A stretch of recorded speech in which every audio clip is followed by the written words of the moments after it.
శ్రీవర్షిని ఏమన్నది, ప్రతి ఏ ఆడపిల్లకు అన్యాయం జరిగినా నేను కూడా వస్తాను, న్యాయం చేస్తానన్నది.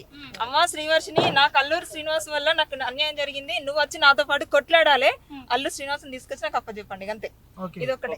సో ఎప్పుడమ్మా మీకు ఎప్పుడు పరిచయం ఇద్దరిది? అది వద్దులేండి, మీరు అడిగింది చెప్పేసిన.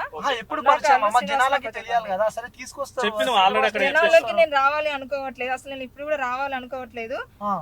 మన శివరుద్ర గారు మా మామయ్యకు మంచి స్నేహితుడు, మంచి మిత్రుడు. సో మొన్న 2 days బ్యాక్ ఆమె వర్షిని రివీల్ చేసిందిగా నాకు పెళ్ళైందని చెప్పేసి. ఆ విషయం ఆయన తెలిసి ఇంత జరుగుతున్నా నాకు ఎందుకు చెప్పట్లేదు అని చెప్పేసి నన్ను మరి ఇక్కడ పట్టుకొని శివరుద్ర గారి దగ్గర పట్టుకొని వచ్చారు. కాబట్టి నేను ఈ 4 మీలాంటి వాళ్ళు బయటకు వచ్చి మంచి పని చేస్తారు, ఎందుకంటే సనాతన ధర్మం అని చెప్పి బాగా కొట్లాడుతున్నారు. ఏం లేదు, మీరు నాకు అల్లూరు శ్రీనివాస్ అప్ప చెప్పండి. ఏం చేస్తారు? సరే అమ్మ, అప్ప చెప్తే మీరు ఏం చేస్తారు? నెక్స్ట్ ఆప్షన్ అనవసరం, మీకు తెలుస్తుంది, ఆటోమేటిక్ గా తెలుస్తుంది అన్న. ఓకే, సో చివరిగా ఈ వీడియో చూసి అగోరి గారికి ఏం చెప్తారు? చివరిగా మన వీడియో చివరిగా ఏం చెప్తారు వాళ్ళకి? ఆల్రెడీ తనకు అర్థమైంది నా మాటలు వింటే. చివరిగా వాళ్ళకి చెప్పండి అమ్మ, ఏం చెప్తారు వాళ్ళకి? సో మన వీడియో చూస్తుంటే మీరు అక్కడ దగ్గరికి వెళ్ళలేరు కాబట్టి చివరిగా మన వీడియో చూస్తుంటే వాళ్ళిద్దరికి ఏం చెప్తారు? వర్షినికి, అగోరికి, శ్రీనివాస్ గారికి.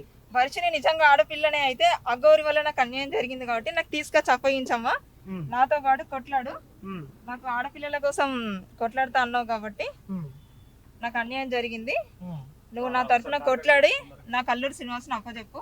ఓకే, నెక్స్ట్ ఘనంగా పెళ్లి చేసుకోబోతున్నాం అంటున్నారు. మరి నెక్స్ట్ ఘనంగా నేను చేస్తా, ఘనంగా పెళ్లి నేను చేస్తా.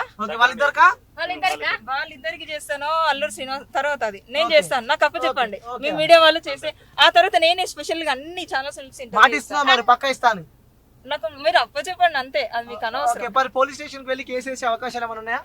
పోలీసులు కూడా పెద్ద టార్చర్ గా మారి, నేనే పెద్ద పోలీస్ డిపార్ట్మెంట్ లో ఉన్నాను, అవసరం లేదు.